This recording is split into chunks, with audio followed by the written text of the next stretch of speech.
There is a special connection between the spirit and its possessing location,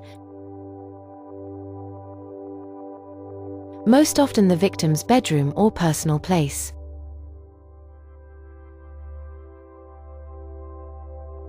Anything that can be moved is taken out, such as rugs, lamps, dressers, curtains, tables, and trunks, to minimize flying objects.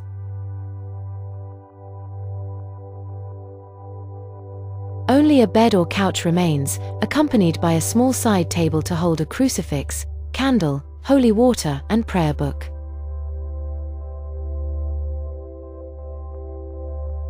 Doors and windows are closed but cannot be nailed shut, as air must be allowed to enter the room.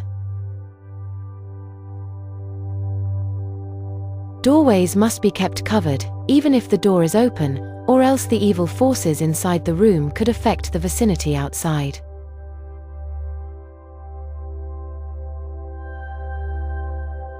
Modern exorcists also employ a small tape recorder to validate the procedure.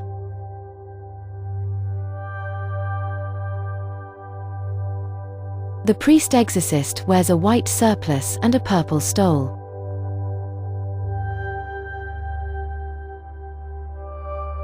Exorcists usually are assisted by a junior priest chosen by the diocese and in training to be an exorcist himself.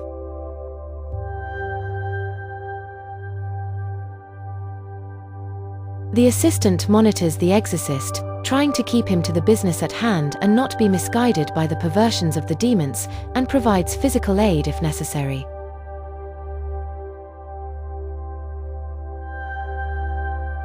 If the exorcist collapses or even dies during the ritual, the assistant takes over.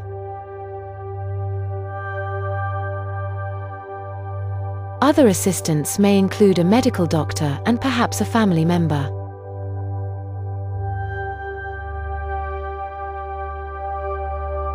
Each must be physically strong and be relatively guiltless at the time of the exorcism.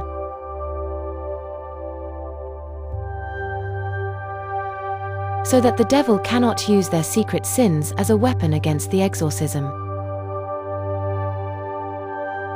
The exorcist must be as certain as possible beforehand that his assistants will not be weakened or overcome by obscene behavior or by language foul beyond their imagining.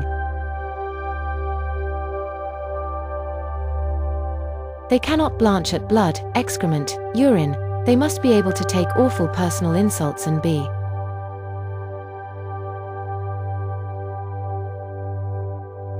prepared to have their darkest secrets screeched in public in front of their companions.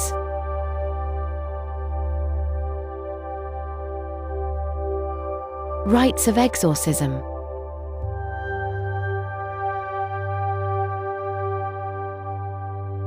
Rituals vary from a spiritual laying on of hands by a clairvoyant exorcist, taking the entity into his or her own body and then expelling it, to the formal procedure outlined in the Catholic Rituale Romanum.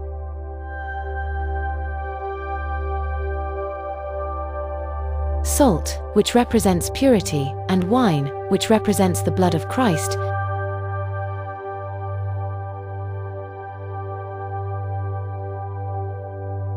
figure prominently in exorcisms, as well as strong-smelling substances such as hellebore, attar of roses, and rue.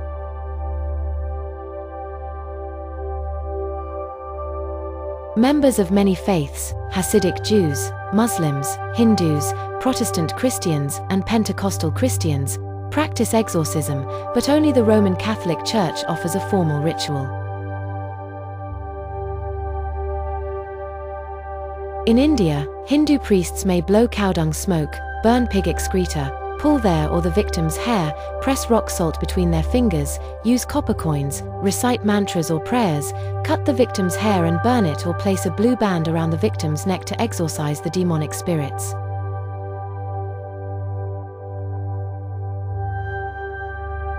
Trying another tack, the exorcist may offer bribes of candy or other gifts if the spirit leaves the victim. Early Puritans relied solely on prayer and fasting.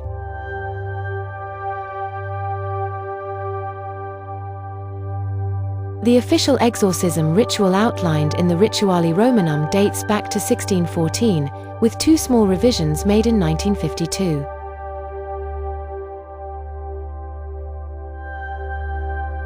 Cautioning priests to make sure a victim is truly possessed before proceeding, the rite includes prayers and passages from the Bible and calls upon the demons, in powerful Latin, to depart in the name of Jesus Christ.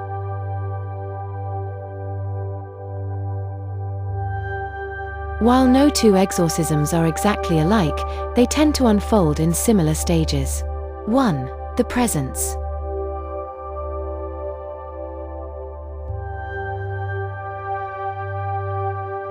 The exorcist and his assistants become aware of an alien feeling or entity. 2. Pretense. Attempts by the evil spirit to appear and act as the victim, to be seen as one and the same person.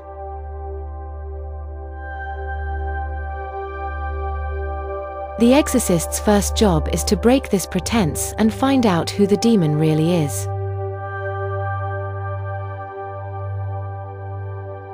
Naming the demon is the most important first step.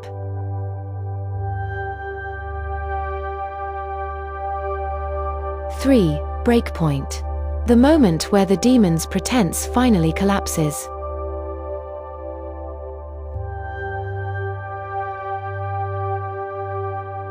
This may be a scene of extreme panic and confusion, accompanied by a crescendo of abuse, horrible sights, noises and smells.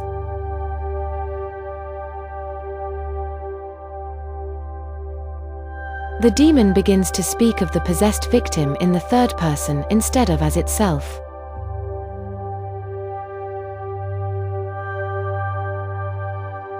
4. The voice. Also a sign of the breakpoint, the voice is, in the words of Martin, inordinately disturbing and humanly distressing babel.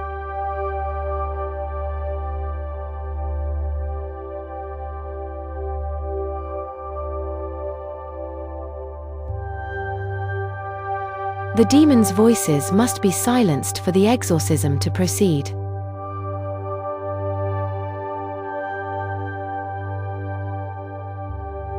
5. The clash. As the voice dies out, there is tremendous pressure, both spiritual and physical.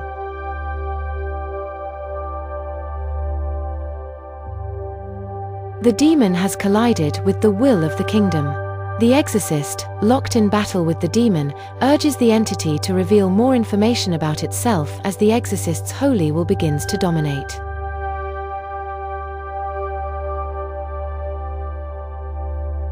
As mentioned above, there is a direct link between the entity and place, as each spirit wants a place to be.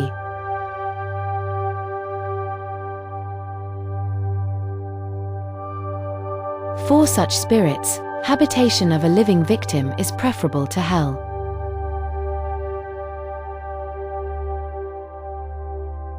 6. Expulsion.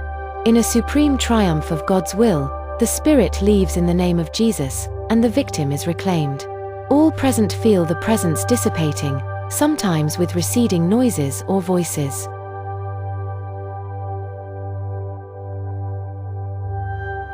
The victim may remember the ordeal or may have no idea what has happened.